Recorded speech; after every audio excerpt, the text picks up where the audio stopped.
Welcome back. The countdown has stopped and the good times with bad friends has begun.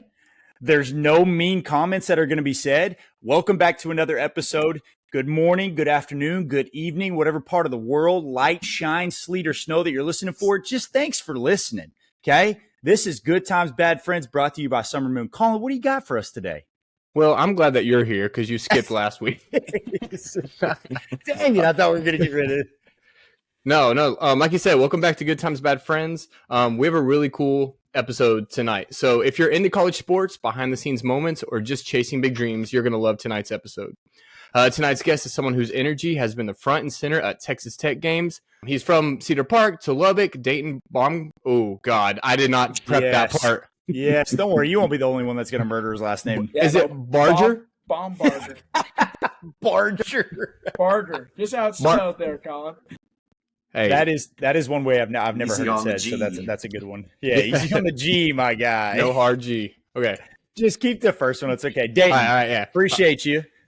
Just to give a little bit of background, you are now my second former athlete that I've had on when I was at Vista Ridge High School. So I officially feel old because all you guys were born in like 2017, so you don't even remember what happened in the 2010s barely.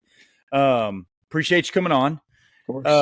I'll kind of start it off just with what we get most of our guests to do. Obviously, you've barely been alive. I mean, you're like 13 and a half, so you're fresh out of diapers.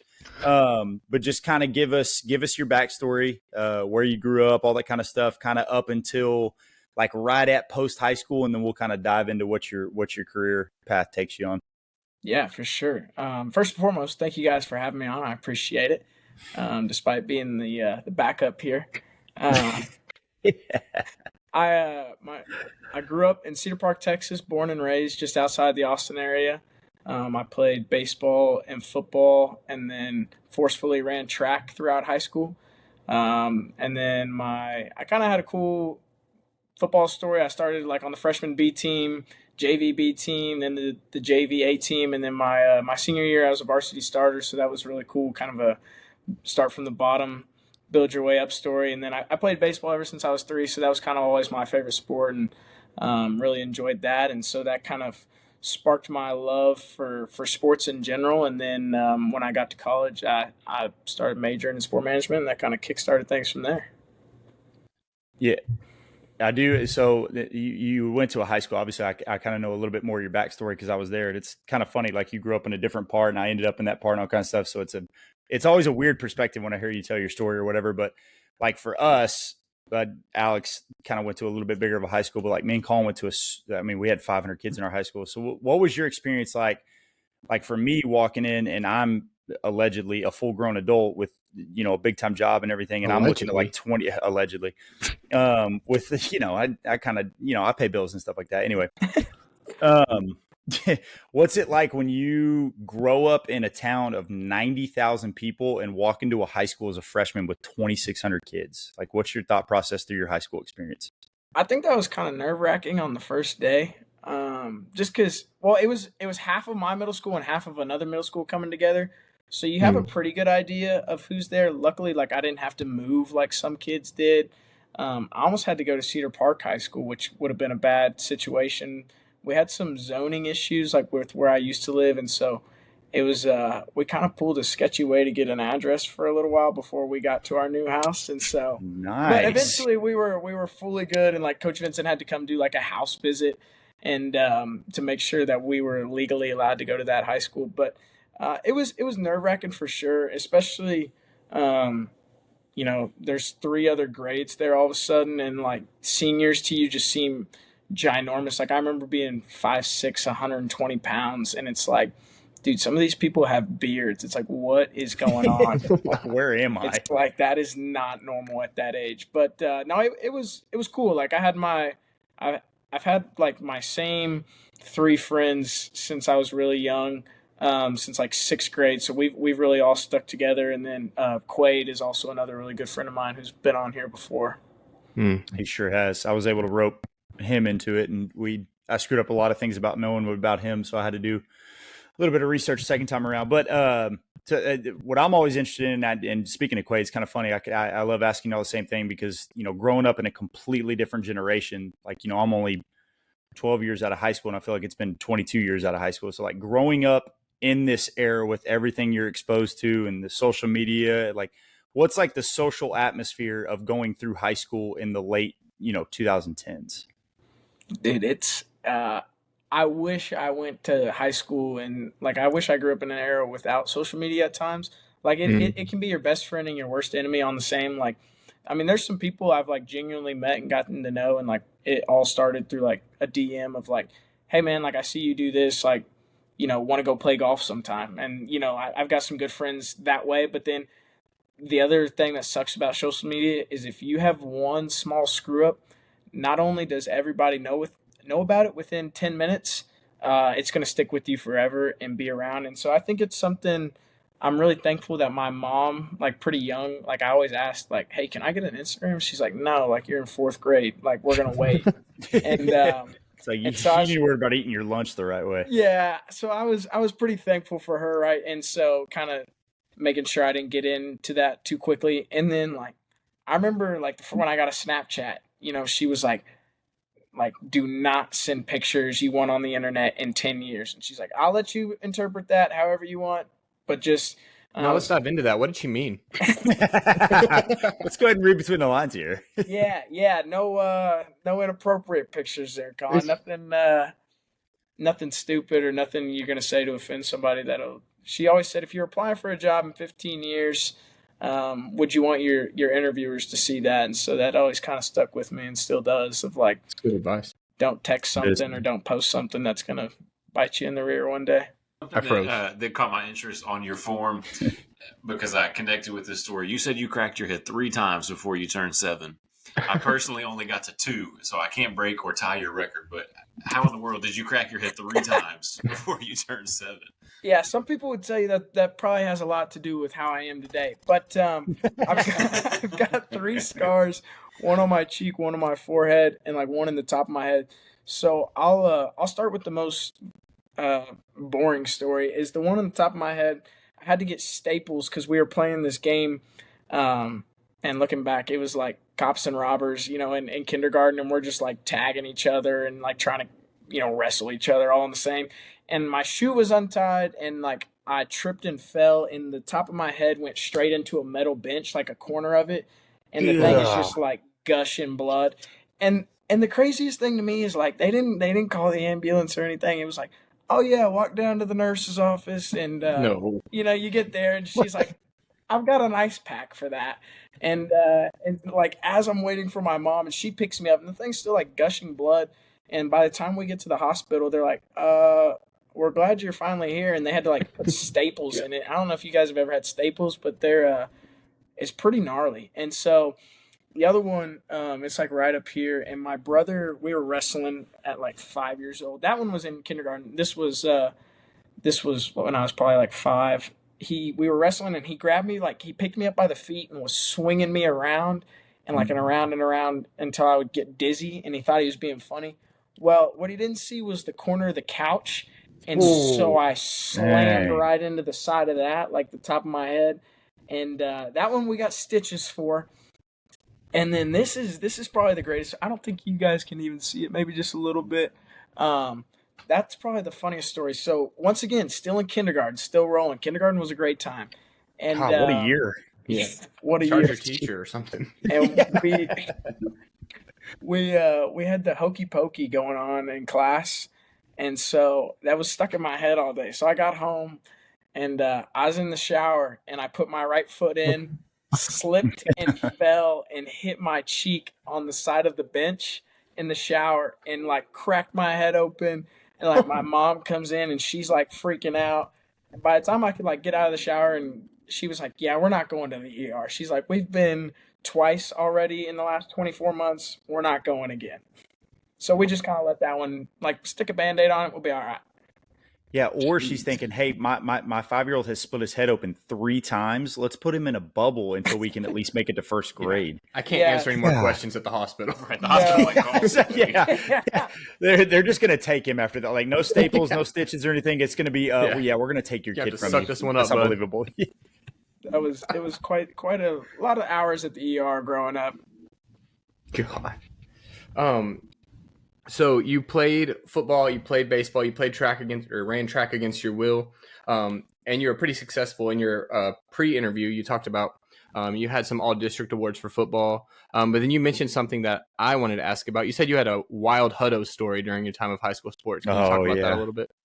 Yeah, so I did make all district team. That was that. I think that's because a lot of people didn't play tight end in the district. Mm-mm. I was half decent, but the cool thing, we were going on the road and we were hearing all week, oh, it was hostile environment, and which is kind of funny to put it in the perspective. Like now working in college sports, and like I went with our team to Texas like a couple years ago, and like that's a hostile environment. Like when I think Yeah. about it now, and so it's like I've been back to a high school football game. And it's like, man, we used to think this was just a Yeah, you crazy were like, this is environment. nothing. Yeah, and so, but no, we went on the road, and me and another guy named Jay White, we got this idea of like, hey, let's shotgun Red Bulls like right before the game, and so we both like rip them like right before the game, and our trainer's like all pissed, and she's like yelling at us the whole time, and like she even got our strength coach on us like after the game, and he's like, I don't know who was doing it, but whoever, and like he was staring right at us like he knew who it was, and but fast forward to the game. It's probably the defense we were going against. They had a kid that committed to TCU, and he was like a 4-star and played on their. He wore number 0 for their national championship team at TCU. If that tells you anything about how big of a human being Yeah. on the D line, Massive. and uh, and so they had another kid playing outside linebacker. I think he went to West Texas, but just like the biggest defense we went against all year, and I ended up having like 6 catches, 2 touchdowns, like just the game of my life, like that I never thought. I remember we were in the locker room after the game, and one of our coaches, Coach Huffman, he goes, Dayton, did you ever think you would have 1 touchdown in your high school career, nevertheless 2 in the same game? And I just remember laughing. And so the funny story now is the quarterback for them. He was a freshman, and he went on to be a 4-star stud, and he plays for Texas Tech now. And so we live at the same apartment complex, and we were walking by each other one day. He's like, "Where do I know you from?" And I was like, "Oh, like we played against each other in high school." And he's like, "That's right." He's like, "I remember." He's like, "Bombarger, right?" And I was like, "Yeah." He's like, "I remember seeing that on the news." And so Oh, we've gotten to be pretty good friends now. And we're actually going. Speaking of golf, we're going to play golf on Friday. Me and Will Hammond. nice. Yeah. It's the sport that keeps on giving and bringing people together. Amen. So you just talked about how you are at Texas Tech now. How did you go from those like historic Friday Night Lights games to how did you find Texas Tech, and then how did you also select your major there? Yeah. So I got to give a huge shout out to my brother because he's 6 years older than I am. And so I got to see like all his mistakes that he made as we were growing up and kind of learn from those Nice. of like Got one of those. pre-AP classes in high school. Useless. Like there's no point of the extra weighted GPA. Like take the easy, football coach history rather than torturing yourself. But then he did sport management throughout college, and I was like, yo, that sounds awesome. Like you just get to work in sports, like that's your job. And at the time, he was a graduate assistant at Cal State, and so like I was kind of getting to see some of the stuff he did a little bit. And we would go visit him at Oklahoma State, and like he was like down on the sidelines and stuff like that. And I was like, dude, that is awesome, but I would not want to live in Stillwater, Oklahoma. Like it didn't strike me. It's a really cool college town, but it did not strike me at the time as somewhere I would want to live. And we have a lot of family out. We have some family in Amarillo and some in Clovis, New Mexico, which is an hour and a half from here. And so we were kind of always out this way. And then when I took a tour, like I just really enjoyed campus, and I would not have selected it any other way. Like after these 4 years, like I love this place. It's so amazing. And so I think it was just like, how can I continue to be around sports? And, my mom always said, if you enjoy what you do, you'll never work a day in your life. And so I think I've kind of found that here. Especially when you get to stay around that atmosphere. Like, what's it like? What's it like day in and day out, knowing that you just go to like packed arenas and just get everybody riled up? Like explain like somebody that maybe has just been to like a Friday night football game, because I get exactly what you're talking about, because luckily I've been able to go to, college and programs and everything like that. what's the biggest difference in, okay, I'm sitting at like a high school football, basketball, baseball game, and then all of a sudden I go to Texas Tech and I go watch like a basketball game or a football there or a game there? Yeah, so I think basketball is probably our rowdiest sport. It gets up to like I'll put it in scientific terms. It gets up to about 118 decibels inside, which is pretty stinking loud. Like we went to an Oklahoma City Thunder game, and it got up to like 101, and they claimed themselves as Loud City, and I was like, this is nothing. And so You're I'd like not even say, close. yeah, and the biggest difference is like take your most packed high school football game you've ever been a part of, like both sides of the crowd, like you just hear that roar, like that one big roar on a big play. Like it is that on before every big play, like third downs, it is just like the most deafening noise. Like you are literally having to yell at the person next to you to try to get your point across rather than like if you go to a high school football game, like man, you can have a conversation majority of the game, maybe like a touchdown or a big play, like you'd have to raise your voice to talk to the person next to you. But like a majority, like when we go to basketball, like we have guys with headsets on, like a coaching headset to like be able to talk to each other, and they're like pressing to their ear, and so like in order to relay to me on what I need to do, they're like screaming into my ear to be able to understand so I can understand. And it You can like doesn't help barely that hear I them. have horrible hearing to start with. And so like I really probably don't play a good part for the team in that aspect, but it is just it's whatever you think like take your craziest high school football environment and times it by 10, and that's what I think college athletics. And I think college is the coolest too cuz I think there's no passion like college athletics. Like man, you can go to any NFL game, any regular season NBA game, MLB game, and that level of passion of a conference football game or a conference basketball game is just unmatched. Like I don't think I've ever seen any professional sporting event where they're camping out before the game for a week. Like that It's just true. doesn't Yeah. exist. So that's why I personally love college athletics and kind of want to stay in it as well. Well, and just like the guys on y'all's end, like how hard y'all work to be able to put on essentially a production to Mhm. allow those people to come in and be as crazy as they possibly can be to support their school, to go crazy, anything like that. What's like so I guess what's the sport you've been the most busy in? And then what's like a day in the life of each sport? Like what's been your longest, like craziest day? You're like, man, I started at 4 a.m., didn't get back till midnight. It was a football game. We did this, and this. Like, what's like a day in the life of like your favorite sporting event that you get to go through?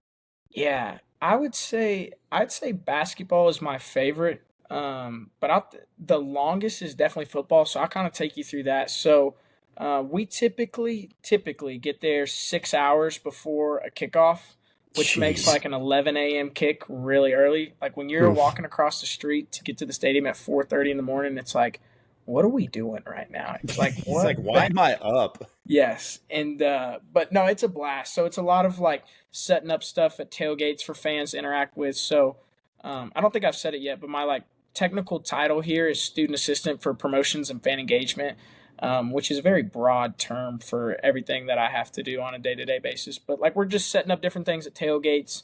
So like we'll go over to the frats tailgate and like put a bunch of water to make sure they're staying hydrated as well as Good call. dehydrating Yeah, themselves, and then like I'm we're sure going they, over I'm sure to they our need it. 100%. We're going over to like we call it Raider Alley. It's our engineering key. They turn it into a tailgate zone. They have a crazy like we'll bring in crazy artists. Like we brought in Natasha Bedingfield, Shaq will come. Like they've had some really cool artists. Waka Flocka's been here, and so I we're like that kind you of mentioned Natasha Bedingfield before Waka Flocka. that's a good move. Would it be nice, Dayton? You guys must Like, be getting a big donation from her. yeah. no, she just came this past year. Waka Flocka was like a couple years ago, so that was Oh, fresh in gotcha. my mind. Yeah. He needs to show up. Yeah, He needs to show up more recent. yeah. So, but then it's just kind of getting things ready, taking things down to the field we may need during the game, and then I think I have the coolest job in the world at football games. I get to be our flyover coordinator. So anytime we have a Oh, flyover, Yeah, that's crazy. I get to do all the timing and stuff. I work with our director of marketing to do all that, and so it's insane. Like we have a point in our pregame show. We call it a show because, like you said, it's essentially a production of everything we have going on. Of like, okay, this has to start at this very second, or you guys are gonna like literally mess everything up for everybody else. And so, but it's also really cool because if we are late, then it's like I'm literally on the roof of the stadium, like with a couple other military guys, and it's like, hey, can you tell them delay like 5 or 10 seconds, Yeah. and they can do it just like on a dime. They're like, oh yeah, no big deal. And so they're nuts, dude. And so and then after that, I go down to the field. And football, I was only the MC for one game there. I'll kind of get into some of that on how I became the MC at Texas Tech, but and then a lot of it's just like different promotions we have that are sponsored, like the field goal kick, like can a kid kick to make a trip to Vegas, or a recognition. We've had some really cool recognitions in the past. Obviously, Mahomes has come back. Welker came back this year. Danny Amendola came back. So, like, some of those are just – it's pretty cool, man, because it's like, man, I grew up watching Wes Welker, like, tear up. He's like my hero.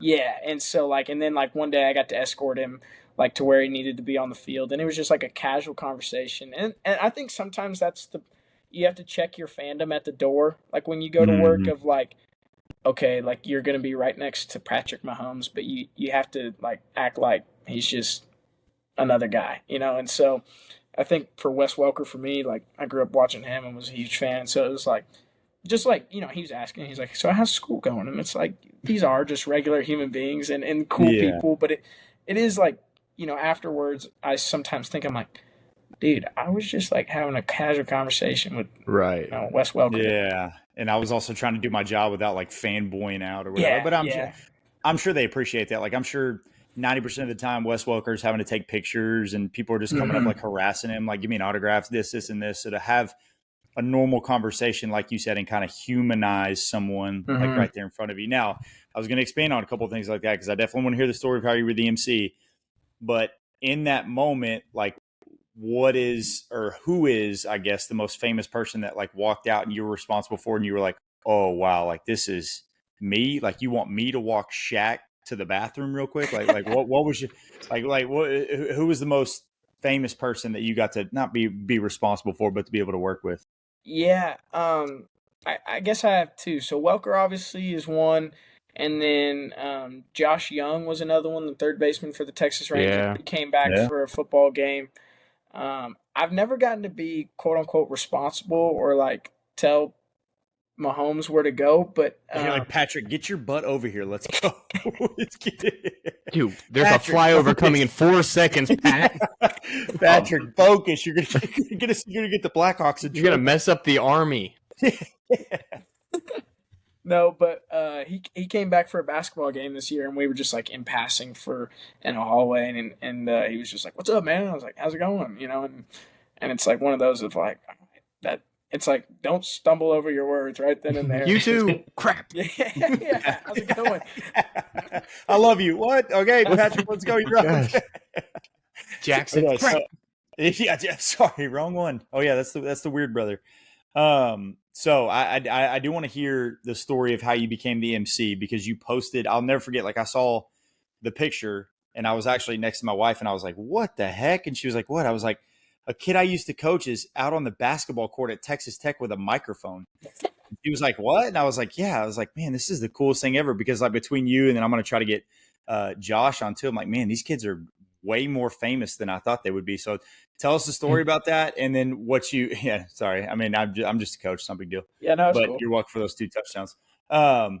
But obviously tell us how you got into that. Like, what's it like? What do you do? Some cool moments from there. But then also, too, if you've had any slip-ups, because you're live, there's no delay, there's no cutting or anything. So, like, have you said anything stupid? And what's, like, the funniest, stupidest thing you've said in front of people? Yeah. Oh, stupidest thing I've said. So I think as far as how I kind of got into it, so I'll kind of go into my whole intern story, if you don't mind. I started, like, before I was even on campus, like, I started emailing people of, like, hey, like, I'm a sport management major coming in, like, you guys have any jobs?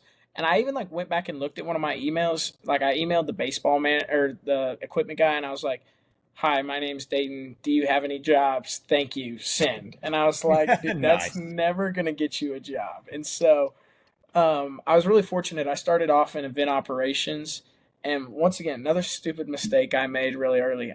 Like in the interview with them, they're like, "You have any questions?" And I was like, "Yeah. How do I get involved with the marketing team?" And like essentially just soliciting a different job in that interview. And they were like, "Oh yeah, like we'll send you their email." So I did our marketing team and our event operations my freshman year, kind of at the same time. Like was doing both, and then my sophomore year, I got promoted to like the vice president, they call it in our internship. So essentially like our number two and like one of the paid interns. So I ditched the event operations thing, thanked them, but I just, it wasn't my thing. I'd rather be like handing out cookies or throwing t-shirts rather than telling somebody, "Hey sir, you can't leave with your drink," you know? Yeah. And so I was like, man, this is a lot more fun over here. And so I did that. And then about halfway through, the guy that was the president, he got a full-time job. He's one of my really good buddies now. I actually just went to his wedding this weekend. And so I was promoted to the president, and it was kind of intimidating because it was like, okay, I'm a 19-year-old kid and I have to go tell somebody in grad school, like, "Hey, you have to do this or you have to do that." And so that was kind of nerve wracking, but I was just like, man, if you just lead by example, it all will be well in life. And so, but we didn't have an MC for a basketball game my sophomore year. And so my boss was like, "Hey, do you want to do it?" And I was like, "Me? Oof. No, that sounds kind of intimidating." And she's like, "Well, we don't really have another 20,000 option." people right away. Yeah. And so I was like, "Okay, sure. It'll be me." And, like I remember the first time the camera turned on, like they point at she like it's this whole like crew behind the camera, and it's like, "You're live," and it's like I just kind of froze, and I was like, "Hi, I'm here with Coach Brumfield, and he's the kid of the game," and like I'm like stumbling through the whole thing, and like I remember my buddy was just laughing his ass off, and he just thought that was the funniest thing that I screwed it all up. And the camera turns off, and I was like, "Dude, they're never gonna let me do that again." And well, I kept filling in here and there, but I didn't do it a whole lot my sophomore year. And then fast forward to next year, my junior year, I was doing about half of the basketball games or so, working the other half. And so, like when you're working, it's really like getting the contestants for the games, like the half court shots and stuff, and the recognitions, and you're communicating, okay, we're about to do this or we're about to do that. And so like I was kind of doing half and half. And then so the coolest thing ever, one of our guys we hired over the summer, his name's Will Shelf. He had this idea of what if we shut down our most popular bar district. So in Lubbock, it's Broadway. I don't know if you guys have ever been to old Lubbock, Texas, but we shut down the road, like right in front of the most popular bars in town, and put down a basketball court. And that was like our kickoff event for the year. So we had like a stage that led down to a court, and they asked me, they said, "Hey, do you want to MC the thing?" And I said, "Well, sure." Once again, like you don't really have an option. If somebody's like, "Hey, we need this," you just kind of say yes and figure it out later. And so I just remember like shitting bricks the day before, like the hour before, and it was like, dude, I don't know if I can talk for an hour and at the same time not screw up and get all these names right and remember everything I have to say. And so but once again, it's a really cool thing because you have like somebody with you at all times that like the average person would never see unless you're in this profession. And then it's like, oh, that's the guy that's, helping him out. And so I did that whole thing. And then I remember like after the event, like everybody was coming up and like, "Dude, you crushed it. Like that was awesome." And That's cool. It's cool. But when you hear your self-talk, at least for me, I hate the way I sound. Yeah. And so it was like, what are you guys talking about? That sounded like crap, And so, but then our head basketball coach came up to me and he's like, "Hey, can you be the guy at all of our games?" And I was like, "Yes." Once again, like, yes, now we'll figure it out later. And so, not only that, but my boss was like, "Hey, like, we're going to use you not only for like the promotions and stuff, but we're also going to have you like be our hype guy for the crowd." And so last year, my junior year, it was this guy named Caleb Rogers. He just got taken in the third round of the draft. And so it was like a football player, and like everybody knew this guy, and like obviously he's got just crazy energy and stuff too. And so it was like, well, these are some big shoes to fill if I'm going to be that guy. And so, but it turned out being a blast, man. And there is a little bit of pressure when it's like 3.5 minutes left on the clock, and your boss is like, hey, go get the crowd hype, and then we're going to throw out T-shirts. And it's like, okay, so I have to come up with like, Coach Brumfield, you'll remember, like a Coach Vincent level speech in 30 seconds to get these people just riled up. And, and you can't just be like, everybody get the on your feet. You have to like keep it PG despite Got what to be you're like feeling. somewhat professional, but then you got to Yeah. get a bunch of drunk college students like Play motivated at the same Pitbull time. and like turn it upside down, dude. Yeah. So but it's been a blast, man. It's really cool. So, like I'll go into public or like we'll go out as a group and people will come up and sometimes be like, hey, like you're that guy. And I'll either be like, yeah, like that's me, or I'll be like, no, oh, you're thinking of my twin. Yeah, I have a twin. Yeah. And they're like, oh, really? You guys look a lot alike. I'm like, yeah, like One of a twin. He's yeah. And so, but it's funny because like I'll tell people I'm somebody completely different, and one guy just started like shitting on me. He was like, dude, I hate that guy. He just walks out there like he owns the place and he's got this microphone, so he thinks he's got all the power. And I was like, yeah, that guy sucks. Like, yeah, that guy sucks, man. That guy's the worst. I'll tell him. I talk to him frequently. I'll tell him. I talk to him every year at the holidays. I can't stand him. So you talked about like your experience at Tech. You got this super cool opportunity to like MC the basketball games, which you say are like the loudest event possible. So like people flock to those events, and you getting to like headline that like gives you this like almost sentimental attachment to Texas Tech. And now kind of moving forward, you're talking about how you got the GA spot at Auburn. So one, I know that like being really involved in your school, like having to leave kind of like you leave a piece of your place, like a piece of your heart in Lubbock when you have to go. So one, what is that transition like? And two, what made you choose Auburn from Tech? Everyone else went SEC, but Texas was like, no, or Texas Tech said, you know what, we'll run the Big 12. So what made you go from Tech to Auburn? I love that you said Tech's going to run the Big 12. That's damn true right there. They're going to there's a lot of kids that walking around campus is like, holy crap. But to answer your question, I kind of knew that I wanted to be a GA and just get my master's paid for like for free. And I knew that was an opportunity for people in my position to do.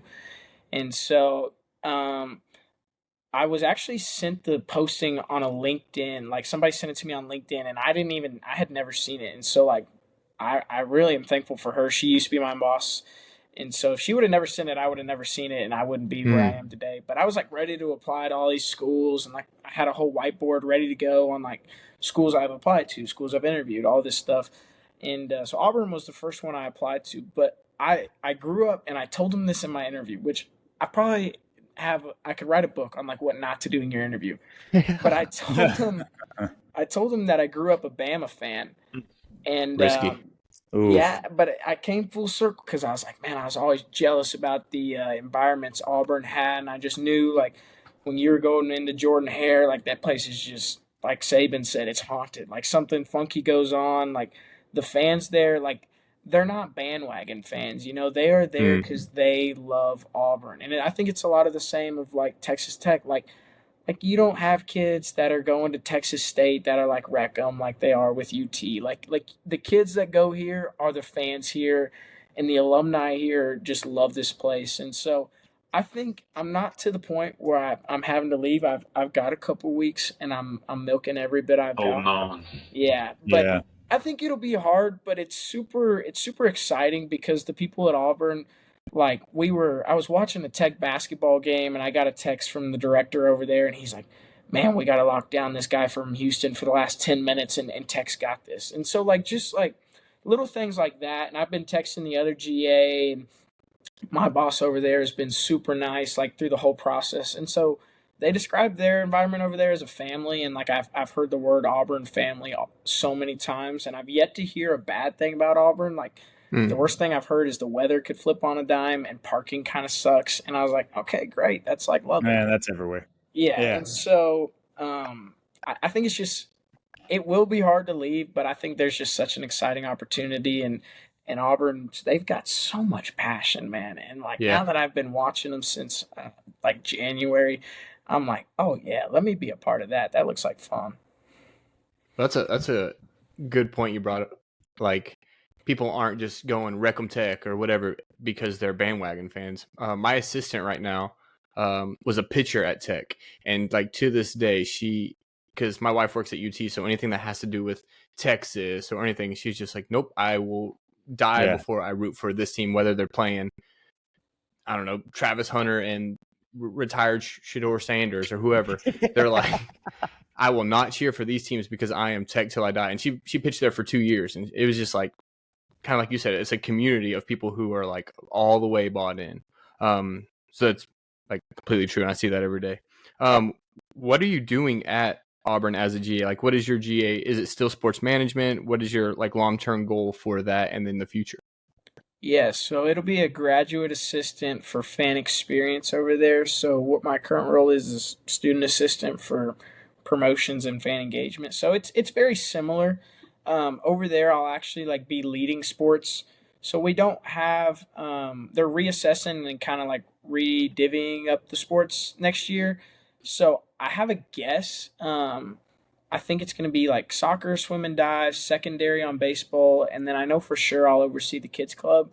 And then they had also asked me in my interview if like some of the MC stuff is something I'd be willing to do over there. So that would be awesome. That would be a great way to get involved of just jumping right into that and people kind of knowing who you are from that. And so, but it'll be similar to what I'm doing now, just a little more responsibility. And then I'm getting my degree in communications, and so it'll be like 3 classes a week at night, and it'll be not a lot of sleep and not a lot of free time, but I couldn't be more excited to get started over there for sure. Dang, sold. You hear that, Auburn? He's ready. Yeah, he's coming. He's on the way. Tiger Nation. That's cool. Before we move into life outside of sports, I do have one final sports question. What is your like number one absolute favorite in-person sports moment that you've got to be a part of? Oh, this is a great question. Well, I've got a couple, I think. You can cheat. We'll take a couple. When we played Texas in baseball and we stole home to walk off of the game. Oh my gosh. Oh yeah. That was pretty freaking wild. And then I think what takes the cake 100% is when Chris Beard came back to Lubbock, we camped out for like 5 days, which was phenomenal, dude. We didn't have to buy groceries or food for a week. Like people are, like you talked about the Lubbock community, they donated like 20 grand to spend on the people out there camping. And they're like buying space heaters, more tents, air mattresses. Like HEB showed up and made a huge donation of like snacks and stuff. It got to the point where like people were walking around and like, you guys want free pizza? And I was like, no, like I'm good actually. I'm tired. Yeah, it's like they've already turned this into the Four Seasons. I don't think I need anything else. A car maybe. And that I've never been in a louder arena than that night, and just like I think you could literally hear it on the broadcast. People were like, "Fuck Chris Beard," and like you could hear it on the broadcast, and the pure like passion, and it was just electric all night. And so I think that's probably, and then we ended up winning the game, which was even better, right? But I think like moment itself was probably like stealing home and beating Texas that Friday night, but just like atmosphere and everything was probably that basketball game. God, well, I told my wife you were coming on, and she was like, okay, make sure you ask about the Chris Beard transition from Tech to Texas and see how they like, because you were there during that time, and that kind of tracks on that side of it too. Yeah, I was scared to ask. So I got here Coach Adams' first year. So like I wasn't here for Beard. He was the year before I was here, and so I was just like, all I knew was like, oh yeah, like Coach Adams is now our coach, and obviously some things happen there. And our new coach, Coach McCaslin, is like might be one of the most awesome human beings on planet Earth. Like he is like intense and passionate and like just loves this place and loves people, and it's so cool to see and be around. And like, you know, you talk about passion, like trying to get people riled up. It's like, well, if that guy can get riled up, like I'll run through a wall for him. And right. So the other cool thing with them is our strength staff would hook me up with a little bit of smelling salt before the game too to make sure I'm feeling good. So we were always, dang, why is this guy screaming so loud? Yeah, we were always ready to rock. Did you get to be a part of the Tech March Madness run at all? So like you talking about this year? Yeah, this year. Yeah, so we went up. Me and my mom went up to Wichita and watched that together because she just retired and she's like, "Man, I can do whatever I want now." She's like, "If I want to Nice. take a trip," I was like, "Come on now." And then I didn't go to San Francisco. We just watched that here with some buddies. And but if we were gonna go to the Final Four, I was gonna get to go to San Antonio and do the whole leading the student section thing again. And the cool thing close. is, we would have played Auburn in the Final Four. Mm. Yeah, it would have been kind of a full circle moment. You'd be But like, ooh, awkward. They'd be like, hey, isn't that the guy that's supposed to be working for us? No, That's get my over twin. here. That's my twin. That's funny. So I want to talk a little bit about your obsession with golf. I think we heard about your worst round earlier. It sounds like that was when you played Justin. What was one of your best golf rounds ever? yeah, it was probably this summer. I shot an 82. I don't know if that's good enough to beat you, Coach Brumfield, but like I said, close. huh? That's It's close. good enough to beat him. He It's sucks. close. It's close. Especially if I get in your head a little bit. But we had a work outing, so everybody in our work like office, like all of our external operations staff, went out to the golf course at Tech, and so man, I birdied 17, and like if I parred, then I was gonna shoot 80, and I was like, man, I could birdie 18 and break 80 here. And like first shot drive is just beautiful. Can't tell yourself that. Yeah, well, I was, and so, Too late. and then the drive is just so pure, and I was like, oh yeah, here we go. And then I chunked the 5-iron into the water, and then I think I like 3-putted, and I doubled, and so, I settled for the 82 because that was still my best round ever. But yeah, I think I got into golf the summer of my freshman year, and I used to be a kid of like, dude, who would ever watch golf on TV? And now it's like I'm in class and I've got it on my computer and like Yeah. I'm like sitting there and like I've got golfers. Like that's the other thing. I never was like, how do you just have a favorite golfer? I was like, you see him every now and then on the broadcast, and like now I'm a huge I'm a huge fan of Ludwig Aberg because obviously he's a Red Raider, Yep. and then Max Homa is the other guy I really root for. So I really get behind him. He's a lot of fun. So. No Spieth. Yeah, Jordan's a Longhorn, right? So it's kind of hard to root for him. I automatically hate his guts. Well, I don't hate him. He's hilarious. He's an emotional roller coaster. But Oh man, especially right now. I do like Scotty. It's hard. I don't know if anybody in the world hates Scotty Scheffler. Except for the One cop cop. that arrested him. Yeah, I was going to say, there is one person. cop. There's one person that weirdly enough, that if you rip his pants, he will arrest you. Yeah, He'll still get brought up at Thanksgiving by that cop. So Dude, no doubt. That guy's famous, unfortunately. And now you're wearing a golf hoodie on Good Times. I noticed that. I Yep. know.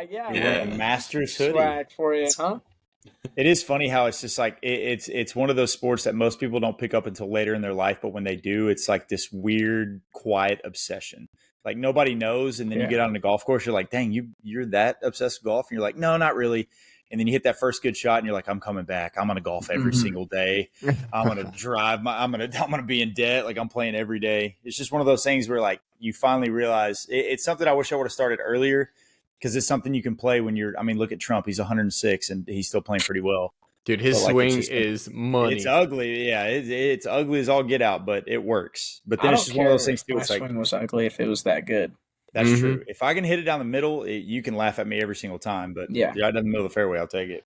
That Charles Barkley. That's I got the little it's like I'm having a seizure, but look, I'm hitting 300, baby. Thing. Is there any other like hidden talents or hobbies, ways you fill your time outside of golf? Any other hidden talents? I don't have any hidden talents. I was thinking about that. I was like, man, I can't do a backflip. I can't play the guitar. Like, You started thinking, you're like, man, can Yeah. I do anything cool? yeah, I know. I was like, no, I don't have any hidden talents. Like, I can't pop my shoulder out of place or something crazy. Dang, and they let you MC the basketball games? That's crazy. Yeah, Can't do anything. yeah. Can't even pop your shoulder out of place. just a regular guy out there just screaming and yelling into the mic. But you did crack your head 3 times. Which Yeah, That is no, true. That's for sure. I There's mean, a increased your skill. volume. man, You're like, it well, sounds it sounds sad, but if I'm not like, I don't know what else I do other than like studying, working, playing golf, or hanging out with friends. Like those are like my four, and then like you're like, is that really all I do with my life? You know? Oof. No, yeah, I'd Welcome be to the super second worried. half of the podcast. I was about to say, yeah, I'd be super worried if you're playing, if you had 12 hours to play video games, and so Yeah, the you know, fact that you don't have free time, make sure you're doing something worth being able to do, not having free time for sure. I'm actually like I have one. It's our work group. We're in a college football league, and that one's fine, right? Because we're all like, okay, get your game in by Sunday at some point. We're all just like, okay, we'll be. But then I'm in an MLB The Show league right now, and those I guys love are like, MLB The Show. Yeah, that's oh, right it's down Scullen Valley great. right there. But then like those guys are like, it's like 2 o'clock on a Wednesday, and they're like, who can play right now? I'm You're like, like, what are you guys doing, man? And but no, and then they texted me. They're like, "Hey, like, when are you gonna be able to get your games in?" And I'm like, I'm not at the rate. Like, I think I've played like 6, and those guys have played like 24, and I'm like, it's just not gonna happen. And they've been like, waiting dude, on how do me. y'all have this much time? Yeah, I was thinking about that the other day, and so I was like, you know what, just send my games, man. I'm not gonna finish until like June, like if that's what you want, but so Yeah, that's hopefully I'm still true. in the hunt. Okay, well we're gonna go into something that we started, and it's the lightning round where we're gonna just reel off a bunch of questions to you, answer as fast as you can. Now, before that, I do have just to stay on one more golf question. Do you have what's the coolest course you've played at? Because I've heard the Lubbock one that Tech plays that's actually really really cool. But what's one that you've actually played at that you were like, man, this is like really cool, famous, whatever? And then what is a golf course that would be on your bucket list? Like if you could go all expenses paid to one golf course, what would it be? I think that's an easy question, right? Is Augusta Yeah, not the yeah. obvious answer? But I mean, if I can't choose Augusta, what is it? Paynes Valley in Branson, Missouri looks really Yeah. nice. Yeah, so that one would definitely be on the bucket list for sure. Obviously, some of the obvious like Pebble, would be up there, and St. Andrews. But the coolest course I've played, yeah, I think I take for granted how nice the course we have is here. Like you said, it's on a lot of the like top public courses in Texas, Yeah. and like it's something I play 3 times a week because we can get on for free with athletics and so. But Oh, the coolest one is probably I played. God, man, it was like in Lake Oconee, Georgia, and that was really cool. I can't even. It was like the Harbor Club at Lake Oconee, and it was really nice, and it was just like nature, and then like it was super cool. That was probably my favorite that I've played. Nice. Especially as amateurs, you show up to some of those places, you're like, I do not belong here. They can smell how poor I am. Yeah, But yeah. Hey, all have you right, so played Delaware Springs and Burnet? yes, which That that is a hidden gem right now. Like Yeah. that's one of the nicest courses that I've seen like in the area that nobody knows about. Yep, that's one of So my favorite. if anybody's listening, go to Lubbock. Don't stay away from Burnett, please. Anyway, Yeah, no, don't um, worry. Nobody, you said nobody. yeah, We're all good. yeah. As I say, Be that is 9 true. people there on We did Tuesday. warn you that there's gonna be 9 people showing up for a tea time. So. All right, so we'll roll into a lightning round. So I'm going to ask a question, and then Colin and Alex will reel one off, and then I'll get to lead up with the last 2 because there's a couple that we had on here, and then I added one right before we brought you in, Okay. and it's kind of something that's went viral here lately. So that probably tipped it off, but you'll have a little bit of time to think. So Okay. we'll roll through it because it's put you on the spot, but obviously you're used to it. Talking about like what you do, this essentially sets you up for this, so you're probably going to be our best at it. Okay. So I'll start. Is this like, am I supposed to be getting a score, or is it just an opinion based? No, just opinion. Just Oh, okay. fire it off. I thought Just, this was if you like his answers, give us a score in the comments below. yeah. Everybody judge I him. didn't know if it was like Family Feud, like Fast Money here or something. No. Okay. There is nothing but right answers as fast as you can give them, and hopefully the funnier they are, the better they are. So, Okay. Speaking of what you do for your jobs, okay, you get a chance to go to the national championship game in basketball. It's the biggest game of your life. You're sitting in the stands. Auburn is playing Texas Tech. Who are you cheering for? Texas Tech. Oh, Easy. Lightning. Yeah. Okay. easy money. All right, moving on. You have the coolest job I've heard of as far as like bringing in these big crowds to Tech and like getting them louder than NBA games. But if you were to have your dream job in sports, like any level, any job, what would that be? Director of athletics at a Power 4 institution. Oh. Any of Gosh, them? You'll hire us to do your podcasting. Yeah, 100%, definitely for sure. all right, I'm gonna clip that chat. All right, next. Send that to the Auburn AD. Yeah. Yeah, All right, you're walking into the Texas Tech Basketball Coliseum, and you can pick 3 food items. What are your stadium food must-haves? Oh man, I don't. They buy our own food. They bring us food. So okay, pretend you're a commoner. Yeah, the brisket nachos are really good. Ooh. Solid hot dog, and you can't go to a basketball game without getting a beer. There it That's is. that's the most bougie initial answer I've ever heard. Well, when they cater it to us and they bring in Texas Day Brazil, and then I get to throw my bone at the Or people they give down us there. like these meal vouchers, and you get a hot dog or nachos. So like we, Don't we're either backtrack. high Don't. or low. Yeah. Don't make it Don't seem like you're not backtrack. as cool as you are. Come Don't on, just say Dayton. poor people food and act like it's normal. Don't act like you know what a hot dog Well, is. I've You've had never it eaten a hot both dog in years. your life. I had the vouchers one year, and I've had the catered the other. So Yeah. Ah, brisket nachos, man. That's definitely got to be on the list. Okay. Go to pump up song. Pump up song. Yeah. Probably. Oh gosh, dang it! I'm blanking on the EDM song. Gosh, that's your whole job, dude. I know, and I do music at women's basketball. Oh no. Well, that's forgettable. Anyway, Tsunami, All right, hey. Tsunami's always good. Tsunami's good. I'll throw that one out there. nice. And then, who was your top artist? If you pay attention to your Spotify Wrapped, who was your top artist? Morgan Wallen. Nice. Me too. Me too. Not me, Gary. Anyway, it's not like the Cody Johnson of pop music or anything like that. All right, last one. This one has gone relatively viral. We talked about it before, and pretty much everybody ganged up on Alex and told us how stupid he was. So if you want to join that crowd, you're more than welcome to. There are 100 men, normal men actually, you take the most incredible men in the world. Yeah. You can clone Ndamukong Suh 100 times if you want to. No weapons, just their bare hands. Suh's the most which is amazing man in the world. Well, I mean, Depends on the scale. he's a specimen. Anyway, Yeah. I mean, if he's getting down, if he's going to challenge a gorilla, it's going to be Ndamukong Suh. Anyway, so you got 100 men. You got one full-grown freaking silverback gorilla. Who's winning? Yeah, we were talking about this at work. I think if everybody charges at the gorilla once, like it takes one guy to get his head knocked off, and then all of a sudden you're like, well, no thanks. So I think if you had a strategic plan and you could pick your people, it's the men. But I think your average Joe's the gorilla 10 times out of 10. Yeah, and I think even no matter what, since a gorilla is 8 times stronger than any human and has got the reach and the leverage and just the meanness of not being able to stop, I think they rip 100 Aaron Donalds apart, no doubt. Oh, you think even Aaron Donald they're ripping apart? Dude, even Aaron Donald. Okay, Alex Dayton, congratulations. You guys are in the camp of dummies. Go ahead and explain yourself and why you think. I think truthfully the gorilla puts up. But if you have, think about like what these UFC fighters, because this is who, like, think about like 100 John Jones type people. Oh, easy. Like 6'6", lengthy, like trying to choke him out. Like you have, all right. We're designating 20 people for the left leg, 20 people for the right leg. Thank you.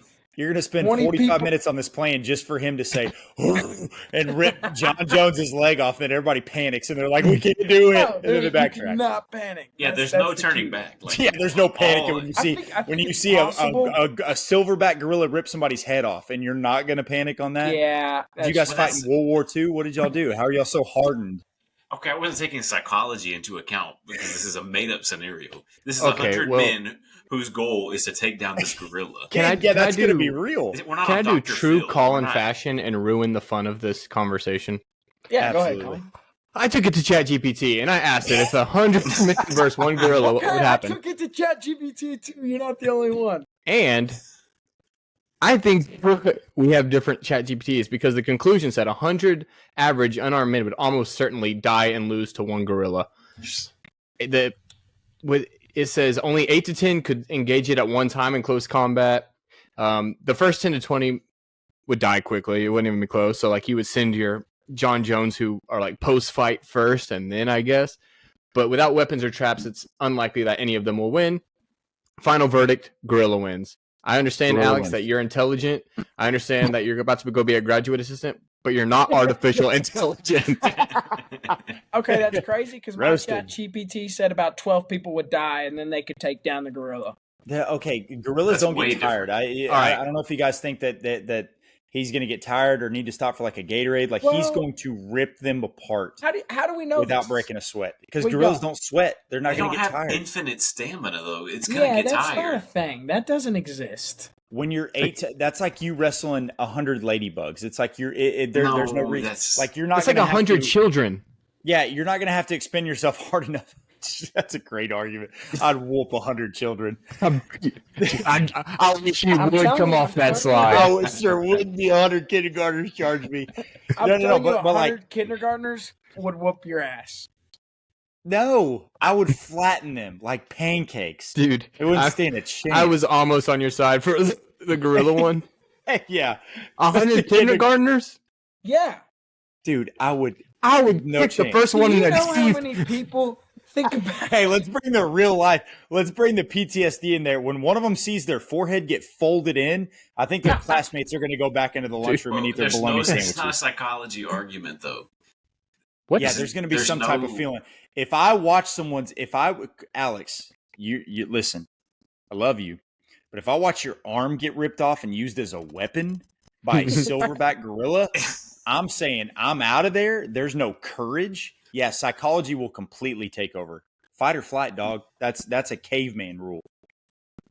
I don't think that's. I think the question though is like strictly physically. I don't think the question. Obviously, yeah. If I see someone's arm get ripped off, I'm gonna freak out. I don't think that's the question. All right. Well, Yeah. Can 100 people beat a gorilla if all 100 are dedicated to beating the gorilla? Think of something that you're 8 times stronger. 8 times stronger than, and that's just like to me. I think that's kind of a low ball number because if you watch that one video of that dude in the jungle that just drags that dude like effortlessly with one arm, it's like I don't think he would have to expend that much energy. It's literally like us fighting off children. Like if it was me versus like an equal number of people, they would overtake you, but. Someone that I'm 8 times stronger than, I can fight off 100 people that I'm 8 times stronger than, for sure. Okay, here's a question. What have you ever seen a gorilla fight? Yeah, Justin. Yeah, I mean, yeah, that's a great question. I wouldn't want to because if I saw a gorilla fighting something, I'm probably gonna die. No, but like If even on I'm- YouTube, like you've seen like a tiger or a lion like chase something down and just maul. But have you ever seen a gorilla fight something? Chimp Empire. I did watch. Yeah, watch the movie. Have you seen the movie or the movie? You seen the documentary on Netflix called Chimp Empire? Have you seen them rip each other apart? No, is it real? Yeah, dude, Yeah. 100% real. It's this guy. You that need to follows watch him, that, like, my guy. dude. Like, go watch Chimp Empire, and then you can see some stuff that people don't necessarily catch on film. Because I mean, to be honest, I don't think it would be very smart to get that close to a silverback gorilla in the wild. It's like, hey, do something cool so I can prove to people how strong you are. I think if you're in that situation, you're probably not thinking about pulling your iPhone out. But yes, go watch Chimp Empire and then understand that even chimpanzees are not as strong as a silverback gorilla. That part. Yeah. But That's the this is a thing. Is silverback. like chimpanzees rip people's faces off and they're not even close. Like a silverback gorilla would rip a chimpanzee apart. You know what I'm saying? But this says a silverback is up to 600 pounds. You're telling me that 100 Aaron Donalds, who is 270, can't They're take not on, equal strength. but can't Yeah, take on no. one Yeah. 600-pound animal? That 600-pound Yes. animal, that's probably 10 times stronger than even. Like think about how freakish of an athlete Aaron Donald is. 10 times stronger, right? And 3 times as heavy. And I've got 10 guys attacking him. So Right. aren't we all of a sudden equal? If 4 of us hang on his left arm and 4 of us hang on the right arm, and 4 I on don't the think left you're going to and get the 4 on chance, right dude. leg. He's going to give one little twist. This is the best part. This He is the can't longest fight all segment of this 20 of us at the podcast. same time. This is the longest segment of this podcast, by the way. It's just the most ridiculous thing that we could Can I- possibly talk about. Can I tear down this argument? I might be Yes. switching teams. What? Why? Have you ever seen a pack of like 7 hyenas take down a lion? Mm. Yeah, Yeah. true. The Mm. lion is 10 times stronger than a hyena. Yeah. That's a valid point. Yeah. Okay. I think you just But John Jones is not gonna take bites and chunks out of that gorilla. Like Oh, he's yeah, gonna he try is. to grab him Dude, and punch he him. just knock him out one time, 1v1, Yeah. dude. Dude, Why do we need 100? One super mad punch. Let me just give you one left hook and let you eat on that, you silverback gorilla. He's like, Come here. McGregor, go for the legs. I'm gonna uppercut. Dude, you're telling me that John Jones couldn't get around the neck of that thing and like choke it out? Dude, Oh, yeah, for that would- sure. Get back position and just freaking triangle arm guard and roll over and make him Well, tap, dude. Silverback gorilla, let me get in a starting guard position. Let me get your hip. No. Lay Everybody's down He's for going worried me. at about him the at 10 once. guys in front of Somebody's him. going to be Yeah, able to that's get the true. back. You think you're gonna sneak up on us? It's like, hey, look over there. Gotcha. And he gets up behind him, like, what? No, Where are no, we it's It's on like at? your we were- shirt. Like Yeah. you were going to surround. You have You got some 100 mustard there, buddy. people. You have 100 Listen. people. You're going to surround him. You can all come from different angles. Somebody's Yeah. going to be able to get the back. He can't Listen, fight 360. He's not just before- helicopter in the middle. Before, he could if he sticks his arms out. You seen those guys dance in I the think you're rain? really 'Cause underestimating he's this. got some- ape. yeah. Dude, no doubt. People are so naive. You've never and- seen and- Logan Paul backflip from the top rope, dude. I've watched WrestleMania. It's real and it's coming. Okay, listen, before I lose everybody to just stupidity, but Too all late. that needs to happen, the way the world is going, if we think Hunger Games is that far off, we surely have to be closer to this happening. Like, all we need is one crazy build. Like, if Jeff Bezos can send like penis rockets up in the sky and fake go to space with Katy Perry, you're telling me we can't get 100 crazy TikTok dudes to go fight a gorilla? I bet Mr. Beast could do it. Oh, he's Yeah, already put it on Twitter. Shut Has up. he really? Yeah, Sorry. that's Dude, what people are sparked gonna- this whole thing. Really? That's what sparked this whole thing. That's his next And video. She said, "I have an idea. I need 100 men to try to take on one gorilla." Jesus. Okay, Dude, Dave, imagine Winner the gets an waiver. island. listen, how much will it take? Listen, jobs are like telephone poles. There's going to be one every 50 yards. First basketball game, you put it out there and you say, I need 100 brave men to follow me and just drop the mic and let's get it going. How many Auburn Tigers can fight off either start with Mike the Tiger, because you guys think this whole hyena comparison, and then watch yourself. and then we'll work our Watch way yourself. Mike the we'll work our Tiger's- way up. Mike the Tiger's I'm not just- us. That's LSU. Oh yeah, that is, Don't you know, get us confused. whatever, same thing, You right? like- You know, Raiders, Tigers. What's the difference? Gold Whatever. jacket, green James and jacket. three. Who gets Lakers at 5? Well, Dayton, we appreciate you, man. We try to keep it a little bit, around kind of where we're at. 45 minutes to an hour, all that good stuff. Drop your social media.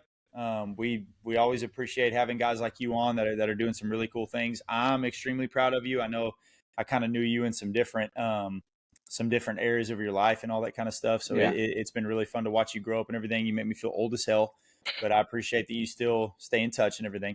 Yeah, no, Um, 100%. Thanks for having me. Yeah. So it drop was cool. drop all your social medias where we can follow you, everything you got going on, and then we'll close it out, baby. Cool. Yeah, it's Dayton Bomb Dayton Bomb 19 on pretty much everything. But I appreciate you guys having me so much. Yeah. This is fun, Colin, dude. you want to Appreciate try it, that name D-Bomb. again? You want to try to say his name the right way for our featured guest? Dude, that's Dayton Bomb 19 on all social medias. You can find him. You can Nice.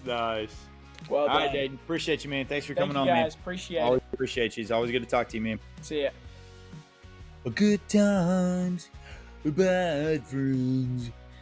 That's a wrap on another episode of Good Times, Bad Friends. Huge shout out to Dayton, Texas Tech's finest, and Auburn's newest addition. If you like this episode, hit that follow button, give us a 5-star rating, and don't forget to follow us on Instagram for bonus clips and behind-the-scenes content. Until then, same time, same chaos. Oh, man, that was stupid. I didn't Same read it. chaos. What a I didn't dumbass. I didn't read the intro. All right.